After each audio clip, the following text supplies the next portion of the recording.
देखिए ये सवाल पर ध्यान दीजिए। सवाल है कि ए बी एक फर्म में साझेदार हैं, सी को 1/3 भाग के लिए साझेदारी में प्रवेश देते हैं। ए बी का नया अनुपात, या यही कहेगा कि ए बी भविष्य में लाभों को 2:1 में बांटेगा, ऐसा भी कह सकता है। तो अगर भविष्य में 2:1 में लाभ बांटेगा, इसका मतलब ए बी का नया अनुपात 2:1 है। तो ए बी का त्याग अनुपात ज्ञात करें, चाहे नया अनुपात ज्ञात करें। इसमें ऐसे भी दे सकता है कि ए बी सी का नया अनुपात ज्ञात करें, ठीक है। तो यहाँ पर ये प्रश्न आपके बुक में नहीं है, कहीं भी प्रैक्टिकल जो आपका चैप्टर है उसमें नहीं है। ये पिछले 2021 में आपको ऑब्जेक्टिव में पूछा गया प्रश्न है इस टाइप में, और ये टाइप का सवाल आप कैसे सॉल्व करेंगे उस पर ध्यान दीजिए।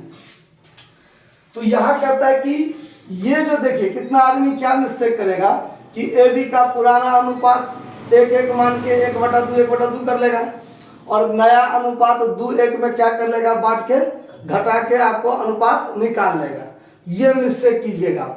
यहाँ पर आपको सबसे पहले निकालना पड़ेगा क्या, वो देखिए। सबसे पहले आप मान लेंगे, माना कि, या अंग्रेजी में ही देखिए, तो हिंदी में देखिए क्लियर रहेगा बात, कंफ्यूजन आप लोगों को हो जाएगा इंग्लिश में।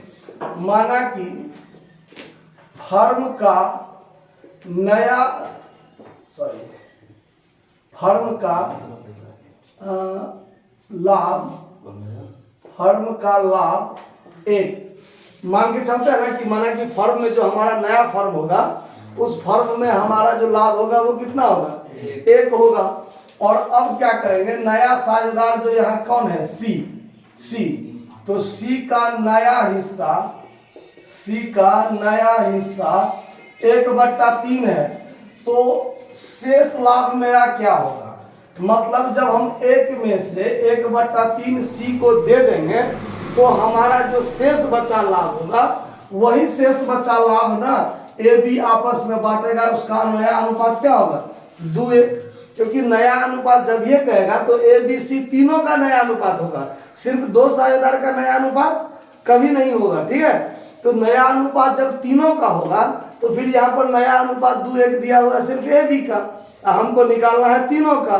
तो उसके लिए इतना दिमाग लगाना पड़ेगा आपको कि फर्म का कुल लाभ 1 मान लेंगे, सी का नया हिस्सा 1/3, तो शेष लाभ मेरा क्या होगा, तो 1 में से 1/3 घटा दीजिए तो 2/3 बचेगा। अब ये जो 2/3 लाभ है, ये 2/3 कौन लेगा, ए और बी लेगा। वो किस अनुपात में लेगा, ए और बी 2/3। तो इसका अगर ये नया अनुपात नहीं दिया रहता तो पुराना अनुपात में बांटते, लेकिन ये स्पष्ट कर दिया कि ए बी का नया अनुपात 2:1 है, सिर्फ ए बी का, तीनों का नहीं, ए बी का। तो अब यहां लिखेंगे ए का नया हिस्सा, तो ए का नया हिस्सा 2/3 और गुने 2/3, यहाँ ये करेंगे तो 4 क्या हो जाएगा, 9। फिर लिखेंगे बी का नया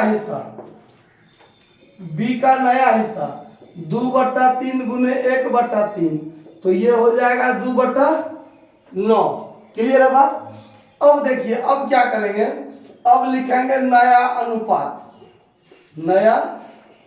अनुपात किसका, तो ए बी सी का। तो ए का नया हिस्सा है कितना, 4/9, बी का नया हिस्सा 2/9 और सी का नया हिस्सा 1/3। नीचे वाला एक समान होना चाहिए, हर एक समान होना चाहिए, 9।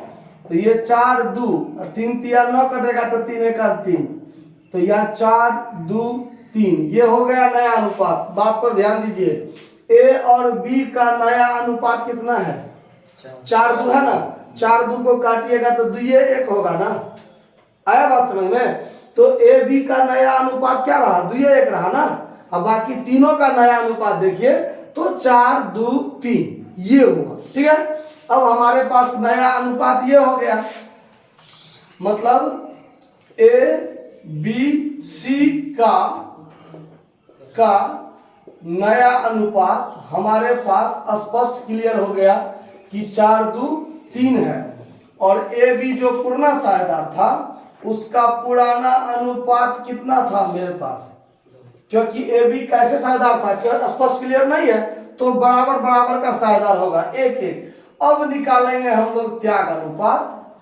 त्याग अनुपात तो पुराना अनुपात क्या होता है, पुराना अनुपात माइनस